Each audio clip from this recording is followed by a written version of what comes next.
Баткендин 25 жылдыгы кандай белгиленет? 13 октябрда Баткен облусу жана шаары 25 жашка толот. Буга байланыштуу облустук бийлик иш-чаралардын тизмесин жарыялады. Алдыда 25 жылдык мааракеде кандай иш-чаралар орун алат, айтып берем. Маараке жалпысынан 3 күнгө созулат. 12 октябрда саат 9:30 Баткен облустук музыкалык драма театрынын алдында ишкерлердин жана бизнес өнүктүштөрдүн катышуусунда атайын жарманке уюштурулган. Андан соң саат 10:30 Баткен өнүксө өлкө өнүгөт аталышындагы инвестициялык форум башталат. 13 октябрь күнү Баткен облустук музыкалык драма театрынын имаратынын алдында Баткендеги жогорку окуу жайлардын жетишкендиктери тууралуу жарманке уюштурулган.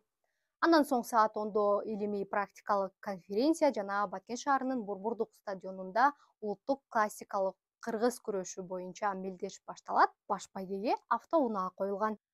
Андан соң саат 15:00 боз үйлөрдүн жана кол өнөрчүлүк улуттук тамак аштын көргөзмөсү өтөт. Саат 17-де майрамдын салтанаттуу бөлүгү башталып, анын алкагында театралдаштырылган көрүнүштөр, жетекчилердин расмий куттуктоосу жана кыргыз эстрада жылдыздарынын гала концерти өтүп, майрамдык салют атылат. 14 октябрда облустун түзүлгөндүгүнүн 25 жылдыгына карата 25 объекттин ачылуу аземи жерлерде өтмөкчү. Бул иш-чараларга сиз келесизби? Пикир калтырыңыз.